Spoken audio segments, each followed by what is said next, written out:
Hey everybody, what is going on? I hope you guys are all doing well, and welcome to another tutorial video. In this video, I'm going to be explaining to you guys how you can add effects to your Instagram Reels. So let's get right into it.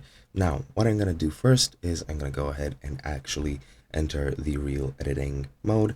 And now that I'm here, as you can see in the bottom, you have the record button or the camera button, and you can scroll through these effects. Now, these are exactly the effects that you're going to be wanting to add, so you can scroll through them. You can add whichever effect you would like, and if you scroll all the way to the right, pretty sure you will find a search button, and it looks like there isn't one. Kind of confused when that appears. However, what you can do is you can click on the effects button in the left hand sidebar, these sort of stars. Just click on that, and that's going to open up your effects tab. And as you can see, you can change the effects from here quite easily. You can use whichever effect you would like, such as the 90s aesthetic, party lights, whichever one you would like. So for example, let's say this one, and let's say I am done with that.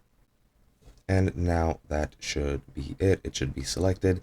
And now you can just go ahead and record with that effect on. And once you record it, as you can see, once I go next, when I edit my video, the reel has that effect enabled, and that's pretty much all there is to it. Once you're done with that, you can just go ahead, edit the reel information. If you want to any further, then post the reel, share it with your friends, and that's pretty much it. Hope you guys enjoyed, and I'll be seeing you guys in another video.